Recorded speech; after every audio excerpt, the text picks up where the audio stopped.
মৰমৰ দশমমান শ্ৰেণীৰ ছাত্ৰ ছাত্ৰীসকল আমি আজি জ্যামিতি অৰ্থাৎ ক্লাছ 10 ৰ 6.2 ৰৈ যোৱা 7 নম্বৰৰ পৰা আমি অংকবোৰ আলোচনা কৰিবলৈ ওলাইছো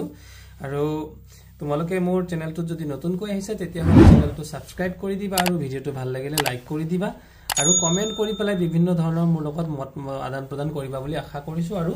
লগতে নটিফিকেশন বেলটো অল কৰি দিবা যাতে সকলোবোৰ ভিডিও তোমালোকে পাই থাকিবলৈ সক্ষম হোৱা এতিয়া 7 নম্বৰ প্ৰশ্নটোত প্ৰশ্ন দিছিল যে প্ৰমাণ কৰা যে কোনো এটা ত্ৰিভুজৰ এটা বাহুৰ মধ্যবিন্দুৰে আন এটা বাহুৰ সমান্তৰালকৈ টনা ৰেখাখণ্ডই তৃতীয় বাহুটো সমদ্বিখণ্ডিত কৰে তে আমাক কৰিব দিছে এটা ত্ৰিভুজ মধ্যবিন্দুৰ মাজেৰে মধ্যবিন্দুৰে আন এটা বাহু সমান্তৰালকৈ টনা ৰেখাখণ্ডে গতিকে এডাল বাহু আমাৰ এবি এডাল বাহু ইয়াতে বাহু এটা কি এটা হৈছে এবি বাহু গতিকে আন এটা বাহু কি হ'ব আন এটা বাহু হ'ব বিসি বাহু আৰু এই বিসি বাহুৰ সমান্তৰালকৈ টনা ৰেখাখণ্ডই গতিকে বিসি বাহুৰ সমান্তৰালকৈ টনা ৰেখাখণ্ডটো কি হ'ব ডিই এই ডিই ৰেখাখণ্ডই তৃতীয় বাহুটো গতিকে আমি কেইটা বাহু ললো গতিকে আমাৰ প্ৰথম বাহুটো হ'ল 1 নম্বৰ বাহুটো হ'ল এবি 2 নম্বৰ বাহুটো হ'ল বিসি তেতিয়া হলে তৃতীয় বাহুটো কোনটো হ'ব তৃতীয় বাহুটো হ'ব এসি গতিকে তৃতীয় বাহুটো সমদ্বিখণ্ডিত কৰে ইয়াকো মানে সমানে সমানে দুটুকুৰা কৰে বুলি আমি প্ৰমাণ কৰিব লাগে তো ইয়াতে দিয়া আছে যে ত্ৰিভুজ এবিসিৰ ডি এবিৰ মধ্যবিন্দু গতিকে ডি টু মধ্যবিন্দু অৰ্থাৎ কি হৈ যাব তেতিয়া হলে আমি লিখিব পাৰিম ডিই এই যে ডিই বাহুটো বিসিৰ যেহেতু এটো মধ্যবিন্দু হ'ব গতিকে মধ্যবিন্দুৰ মাজেৰে টনা ৰেখাখণ্ডডাল দ্বিতীয় বাহুৰ সদায় কি বুলি হয় সমান্তৰাল হয় গতিকে এই ডিই ৰেখাডাল বা ডি বাহুডাল বিসিৰ লগত সমান্তৰাল হ'ব গতিকে লিখিছো ডিই সমান্তৰাল বিসি তো প্ৰমাণ কৰিব লাগে যে ei ইসি ei কোনটো এই যে ei ইসি মানে সমদ্বিখণ্ডিত কৰিছে বুলি কৈছে আৰু সমদ্বিখণ্ডিত কৰা মানে কি সমদ্বিখণ্ডিত কৰা মানে সমানে সমানে দুটুকুৰা কৰা যে ধৰিলোৱা এডাল ৰেখা আছিল ঠিক যদি আমি ঠিক মাজত ইয়াত যদি কৰো তেতিয়া হলে এই ফালৰ এই পাৰ্টটো আৰু এই ফালৰ এই পাৰ্টটো সমান সমান হ'ব নে নাই তেতিয়া হলে যদি এই পাৰ্টটো আৰু এই পাৰ্টটো সমান হয় তে ঠিক তেনেকৈ ইয়াত এই লগত ইসি সমান হ'ব বুলি আমি প্ৰমাণ কৰিব লাগে আৰু প্ৰমাণ কৰিব লাগে যে ই বিন্দুটো মানে এই এসিৰ মধ্যবিন্দু এতিয়া আমি ললো যে ত্ৰিভুজ এবিসিৰ ডিই প্যাৰালেল টু বিসি প্ৰথমে ত্ৰিভুজ এবিসি টু ললো আৰু যত আমি পাইছো যে ডিই প্যাৰালেল টু বিসি গতিকে আমি সমানুপাতৰ যেটো সমানুপাতৰ ধৰ্ম মতে আমি পাইছিলো যে আমি ইতিমধ্যে বুজাই গৈছিলো যে আধা বাই আধা ইকুৱেল টু হিফালেও হ'ব আধা বাই আধা তো আধা বাই আধা এটো এটা ঘৰুৱা ভাষা জাস্ট বুজিবৰ কাৰণে যে এডি ডিভাইডেড বাই ডিবি ইফালে ei ডিভাইডেড বাই ইসি হ'ব কেতিয়া যদিহে ডিই বাহুডাল ইয়াৰ লগত সমান্তৰাল হয় যেহেতু এটো সমান্তৰাল হয়ে তেতিয়া হলে এটো আধা বাই আধা হিচাপে বুজিলম এডি ডিভাইডেড বাই ডিবি ইফালে হ'ব ei ডিভাইডেড বাই ইসি এটো আমি 1 নং বুলি দি ললো এতিয়া কথাটো হৈছে আমাক প্ৰশ্নত কৈ দিছিলে যে ডি টু মধ্যবিন্দু কাৰ মধ্যবিন্দু এবিৰ মধ্যবিন্দু তেতিয়া হলে নিশ্চয় এডি যিমান দূৰ বা ডিৰ পৰা বি লৈও সিমান দূৰেই হ'ব গতিকে এডি আৰু ডিবি সমান সমান হ'ব যদি এডি আৰু ডিবি সমান সমান হয় তেতিয়া হলে কটাকটি কৰিলে এডি আৰু ডিবিৰ মান কিমান হ'ব এডি যদি সমানে হয় কাটি দিলে AD by DB equal to কিমান ওলাই যাব 1 হ'ব এটো আমি দিলো 2 নং গতিকে এডি ইয়াত লিখিছো যেহেতু এডি ইকুৱেল টু ডিবি আৰু ডি হৈছে এবিৰ মধ্যবিন্দু গতিকে এতিয়া আমি 1 নং আৰু 2 নংৰ পৰা কি লব পাৰিম 1 নং আৰু 2 নংৰ পৰা আমি লব পাৰিম যে ei by EC equal to 1 কাৰণ আমি 1 নংত কি পাইছিলো আমি 1 নংটোত পাইছিলো যে AD by DB equal to ei by EC এটো আমি পাইছিলো তো গতিকে যদি এডি বাই ডিবি মানে 1 হয় তেতিয়ালে ei বাই ইসি মানো কিমান হৈ যাব ইকুৱেল টু 1 হৈ যাব গতিকে আমি লিখিছো ei by EC equal to 1 আৰু এতিয়া যদি আমি ইয়াক ব্ৰজগুণন কৰো ইসি এক গুণে ইসি আৰু ইফালে ei তলত থকা 1 টোৰে পূৰণ কৰিলে গতিকে ei ইকুৱেল টু ইসি ইয়াক আমি এই মানখিনিক যদি আমি ব্ৰজগুণন কৰি দিও তেতিয়া হলে কিন্তু আমি ei ইকুৱেল টু ইসি পাই যাম গতিকে আমি প্ৰমাণ কৰিলো যে এসি বাহুক ই বিন্দুত যেহেতু এই দুটা মানে এই ফালৰ এ আৰু ই ৰ লগত ei ইকুৱেল টু ইসি হৈ গল তেতিয়া হলে আমি প্ৰমাণ কৰিব পাৰিলো যে ই টু হৈছে এই এসিৰ মধ্যবিন্দু কাৰণ মধ্যবিন্দুৱেহে কোনো এডাল ৰেখা সমানে সমানে দুটা ভাগত বিভক্ত কৰিব পাৰে আৰু ইয়াৰ দ্বাৰাই প্ৰমাণিত হৈ গল যে ei ৰ লগত ইসিও সমান এবাৰ 8 নম্বৰ অংকটোত আমি আহিছো 8 নম্বৰ অংকটোত দিয়া আছিল প্ৰমাণ কৰা যে এটা ত্ৰিভুজৰ যিকোনো দুটা বাহুৰ মধ্যবিন্দু সংযোগী ৰেখাখণ্ডই তৃতীয় বাহুৰ সমান্তৰাল ইয়াক আকৌ উলুটকে আমি প্ৰমাণ কৰিব লাগে যে ইয়াতে মন কৰা এটা ত্ৰিভুজ দিয়া আছে এই ত্ৰিভুজটো হৈছে ABC ত্ৰিভুজ এটো হৈছে A এটো হৈছে B আৰু এটো হৈছে C গতিকে এটো এটা ABC ত্ৰিভুজ ত্ৰিভুজৰ AB আৰু AC বাহুৰ মধ্যবিন্দু ক্ৰমে D আৰু E ইয়াতে মধ্যবিন্দু এফালে AB ৰ মধ্যবিন্দু D আৰু AC ৰ মধ্যবিন্দু হৈছে E গতিকে আমি প্ৰমাণ কৰিব লাগে যে মধ্যবিন্দু সংযোগী ৰেখাডাল BC ৰ সমান্তৰাল গতিকে এইটো মধ্যবিন্দু সংযোগী ৰেখা কোনডাল যে D আৰু E সংযোগ কৰি এটো হৈছে মধ্যবিন্দু সংযোগী ৰেখা গতিকে এই ৰেখাডাল BC ৰ সমান্তৰাল এই ৰেখাডাল অৰ্থাৎ DE সমান্তৰাল BC বুলি আমি প্ৰমাণ কৰিব লাগে এটা প্ৰমাণ এতিয়া আমি লিখিছো যে AD BD এতে AD BD হবই কাৰণ D যেহেতু মধ্যবিন্দু ঠিক মাজৰ বিন্দু গতিকে এৰ পৰা D লৈ যিমান দূৰ D ৰ পৰা B লৈ সিমানে দূৰ হ'ব গতিকে AD BD হ'ব আৰু AD BD যদি হয় সোয়া মন কৰা যে AD BD এবাৰ BD টো যদি আমি সোঁফালৰ পৰা যদি বাওঁফাললৈ লৈ আহো তেতিয়া কি থাকি যাব আসলতে বুজিবৰ কাৰণে মই লিখিছো ইয়াতে যে আমাক দিয়া আছিল AD BD তো BD ৰ লগত যদি আমি এটা 1 পূৰণ হৈ আছে বুলি ধৰো তেতিয়া হলে কি হৈ যাব AD ডিভাইডেড বাই এই BD টো যদি ইফালে আহি যায় AD ডিভাইডেড বাই BD কিমান হৈ যাব 1 হৈ যাব তো এইটো আমি পাই গলো ইয়াক আমি দিলো 1 নং বুলি তাৰ পিছত এবাৰ আমি লিখিলো যে ঠিক তেনেকৈ ই যেহেতু মধ্যবিন্দু গতিকে AE বাই EC গতিকে AE বাই EC কি কিমান হৈ যাব 1 হৈ যাব এটো হ'ব 2 নং গতিকে এবাৰ আমি 1 নং আৰু 2 নংক যদি তুলনা কৰো যে AD বাই BD মানেও আমি কিমান পালো AD বাই BD মানে আমি পালো 1 ঠিক তেনেকৈ AE বাই EC মানে কিমান পালো এটো মানেও পালো 1 যেহেতু এটো মানেও 1 তেনেহলে নিশ্চয় AD বাই BD আৰু AE বাই EC সমান হ'ব গতিকে AD বাই BD AE বাই EC এতিয়া AD বাই BD AE বাই EC যদি হয় গতিকে সমানুপাতৰ ধৰ্ম আমি পাইছো সমানুপাতৰ ধৰ্ম অনুযায়ী তেতিয়া এই মাজৰ ৰেখাডাল এই ৰেখাডালৰ লগত অটোমেটিক্যালি প্যাৰালেল হ'ব গতিকে DE প্যাৰালেল টু BC আমি প্ৰমাণ কৰিলো এবাৰ আহিছো আমি 9 নম্বৰ অংকলৈ 9 নম্বৰ অংকটো দিয়া আছে ABCD এটা ট্ৰেপিজিয়াম গতিকে এইটো হৈছে আমাৰ এটা ট্ৰেপিজিয়াম দিয়া হৈছে ট্ৰেপিজিয়ামটো হৈছে A B C আৰু D গতিকে এই ABCD এটা ট্ৰেপিজিয়াম আৰু এই ট্ৰেপিজিয়ামৰ কৰ্ণ দুডালে মধ্যবিন্দু সেট কৰিছে O বিন্দুটো আৰু O বিন্দুৰ পৰা আমি E লৈ এডাল ৰেখা অংকন কৰিলো এটো গতিকে OE তেতিয়া প্ৰমাণ কৰিব কি লাগে কাটাকাটি কৰিছে দেখুৱা যে AO by BO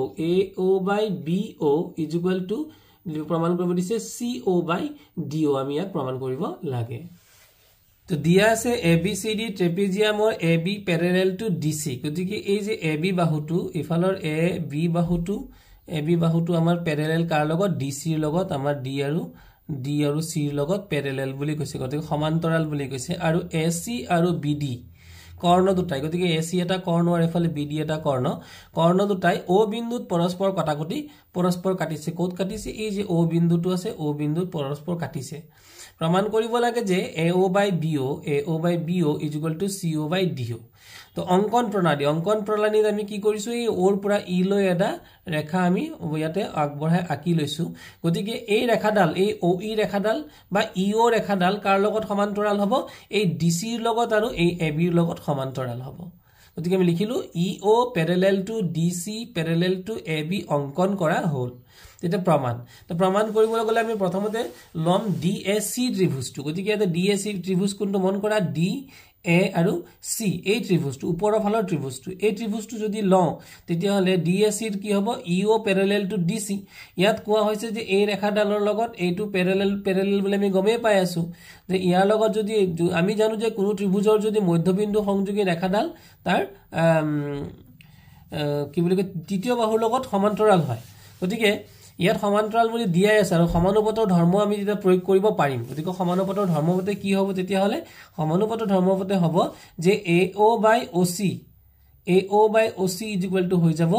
AE by ED এটো আমি হৈ গল 1 নং তাৰ পিছত আকৌ এবাৰ ত্ৰিভুজ আমি লম কোনটো এবাৰ ত্ৰিভুজ লম আমি ADB অৰ্থাৎ A D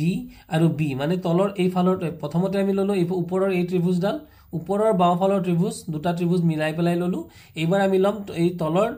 এই দুটা ত্ৰিভুজ মিলাই পেলাই অৰ্থাৎ ADB লম গতিকে ADB ৰ পৰা যদি আমি চাবলৈ যাওঁ তেতিয়া ইয়াতো কিন্তু হ'ব কি যে এই ৰেখাডালৰ লগত প্যাৰেলাল তো তোমালোকৰ মনত এটা প্ৰশ্ন আহিব পাৰে ছাত্ৰ-ছাত্ৰী সকল যে আমি প্ৰথমতে আমি DAC ত্ৰিভুজটো কিয় ললো তো DAC টো ত্ৰিভুজটো লোৱাৰ আমি কাৰণ চোৱা যে এই ৰেখাডালৰ লগত যেহেতু এই ৰেখাডাল প্যাৰেলাল আমাক আমি ইয়াতে প্ৰথম পাইয়ে গৈছো যে EO2 প্যাৰেলাল হ'ব কাৰ লগত DC ৰ লগত প্যাৰেলাল হ'ব তেতিয়া নিশ্চয় আমি এই দুটা বাহু যত কানেক্টেড হৈ আছে সেই ত্ৰিভুজটোৱে ল'ব লাগিব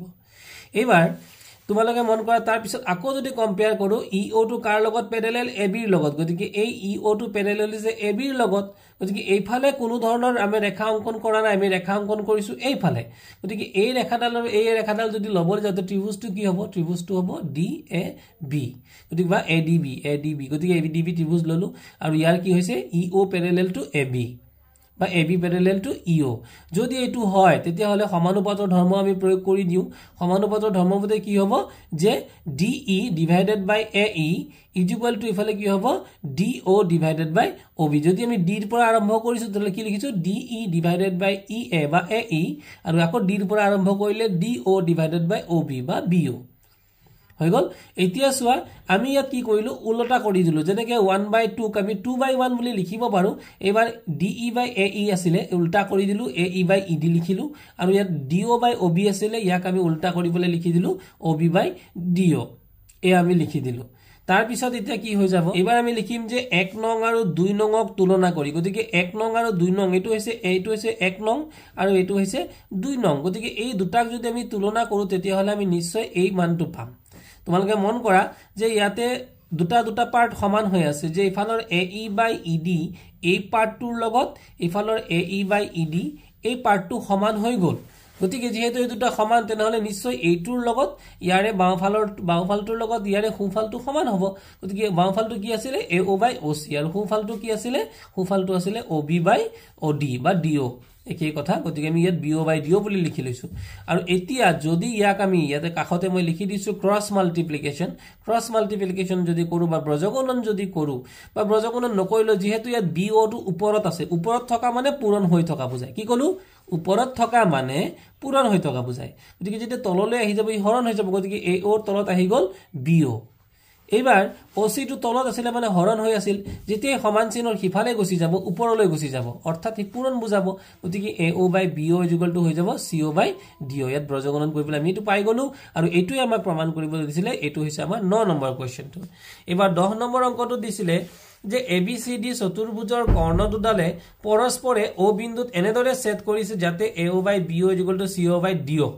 এনেকৈ আমাক দিয়াই হৈ আছে তো প্ৰমাণ কৰিব লাগে যে ABCD এটা ট্ৰেপিজিয়াম গতিকে এই 9 নম্বৰ আৰু 10 নম্বৰৰ অংকটো কিন্তু ছাত্ৰ-ছাত্ৰীসকল পৰীক্ষাত কিন্তু বহুবাৰ আহিছে গতিকে এই দুটা অংক এটা ইম্পৰ্টেন্ট অংক তো আমি এবাৰ ট্ৰেপিজিয়ামটোৰ পৰা প্ৰমাণ কৰিব লাগে যে এটা ট্ৰেপিজিয়াম গতিকে আমি এটা কাম কৰো আমি প্ৰথমতে যেহেতু OM এটা ইয়াতে অঙ্কন কৰি লৈছো গতিকে OM ৰেখাডালৰ লগত যেহেতু CD ৰেখাডাল প্যাৰেলাল গতিকে আমি প্ৰথম কোনটো ত্ৰিভুজ লব লাগিব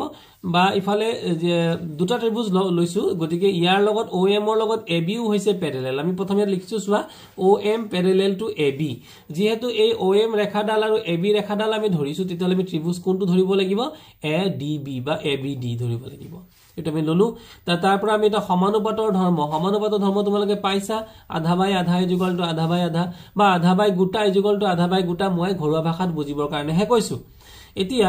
তো আমি কি হৈ যাব এতে DM বাই AM হৈ গল এইফালে কি হৈ যাব OD বা DO ডিভাইডেড বাই OB এটো DO ডিভাইডেড বাই OB তো ইয়াক আমি কি কৰিব লাগিব এবাৰ যে ইয়াক আমি যেনেকা দুই ভাগৰ একক এক ভাগৰ 2 বুলি লিখিব পাৰো তো ইয়াক আমি উল্টাই ললো গতিকে AM টো ওপৰলৈ দিলো আৰু DM টো তললৈ লৈ আহিলো এবাৰ ঠিক ইফালেও তেনেকুৱা OB টো ওপৰলৈ লৈ গলো আৰু DO টো তললৈ লৈ আহিলো ইয়াক আমি দিলো কন্ডিশন নং 1 এটো দিলো 1 নং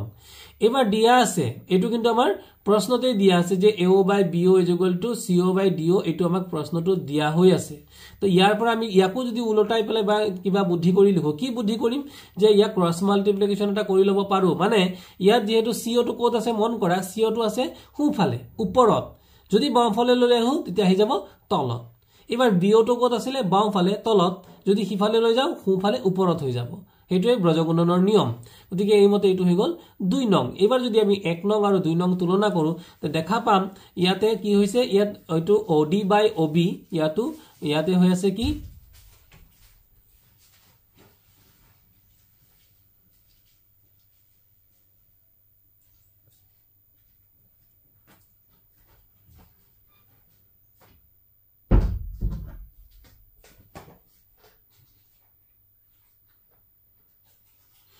1 নংত দিয়া হৈছিল OB বাই DO ইয়াতো 2 নংত আমি পালো OB বাই বা BO বাই DO তাৰ মানে এই পাৰ্টটোৰ লগত মন কৰা মই গোল কৰি আকি দিছো এই পাৰ্টটোৰ লগত সোঁফালটোৰ লগত এই সোঁফালটো সমান 1 নংৰ সোঁফালৰ লগত 2 নংৰ সোঁফালটো সমান তেতিয়া হলে 1 নংৰ বাওফালৰ লগত 2 নংৰ বাওফালটো কি হৈ যাব সমান হ'ব গতিকে আমি লিখিছো 1 আৰু 2 নংৰ পৰা কি লিখিলো m বাই dm AO বাই CO এটো হৈ গল আমাৰ আমি পাই গলো গতিকে সমানুপাতৰ ধৰ্মমতে এতিয়া তোমালোকে মন কৰা যেহেতু ইয়াতে কি হৈ যাব আমি ক'ব পাৰিম তেতিয়ালে ইয়াত শেষত কি আছে m ইয়াত শেষত কি আছে o তেতিয়ালে আমি ক'ব পাৰিম যে OM টো প্যাৰেলেল হ'ব কাৰ লগত প্যাৰেলেল হ'ব DC ৰ লগত ইয়াতে D আৰু C আছে গতিকে DC মানে সমানুপাতৰ ধৰ্মমতে আমাক কি কৈছিলে তোমালোকে ইয়াত মন কৰা যে AM কোড আছে এটো হৈছে AM আৰু ইফালে হৈ গৈছে DM এটো হৈছে DM ইফালে আৰু এটো হৈ গল আৰু AO বাই CO গতিকে এটো AO বাই CO তেতিয়া হলে আমি বুজি পাম যে এই ৰেখাডাল এই যে OM ৰেখাডাল নিশ্চয় DC ৰেখাডালৰ লগত প্যাৰেলেল হ'ব গতিকে এটো লিখিলো OM প্যাৰেলেল টু DC এটো হৈ গল আমাৰ কন্ডিশন নং 3 তো এবাৰ অঙ্কন মতেও আমি যদি চাবলে যাও OM টো কি হ'ব প্যাৰেলেল টু OB ৰ লগত প্যাৰেলেল হ'ব আমি আকি যে ললো সেই আকাৰ ৰেখাডালৰ পৰাই গম পাইছো যে OM ডাল AB ৰ লগত প্যাৰেলেল অঙ্কন মতে তো গতিকে আমি এবাৰ যদি কম্পেয়াৰ কৰো 3 আৰু 4 3 নং আৰু 4 নং যদি তুলনা কৰো তেতিয়ালে ইয়াত লিখিলো OM প্যাৰেলেল টু DC আৰু ইয়াত লিখিলো OM প্যাৰেলেল টু AB তেনেহলে হৈ যাব DC প্যাৰেলেল টু AB বা AB প্যাৰেলেল টু DC গতিকে যদি AB এই AB ৰেখাডাল যদি DC ৰেখাডালৰ লগত প্যাৰেলেল হয় অৰ্থাৎ সমান্তৰাল হয় আমি জানো ট্ৰেপিজিয়ামৰ এজুৰ বিপৰীত বাহু সমান্তৰাল যেহেতু এজুৰ বিপৰীত বাহু সমান্তৰাল হৈছে নিশ্চয় ই এটা কি হৈ যাব ABCD এটা কি হৈ যাব ট্ৰেপিজিয়াম হৈ যাব গতিকে এই আছিল আমাৰ 10 নম্বৰ লকে কৰকে ছাত্ৰ ছাত্ৰীসকল আজি 6.2 লকে আমি আলোচনা কৰিলো ইয়াৰ পিছত আমি যাম ইয়াৰ পৰৱৰ্তী ভিডিঅত আমি যাম গৈ 6.3 আৰু 6.4 ত্ৰিভুজৰ আলোচনা কৰিম থ্যাংক ইউ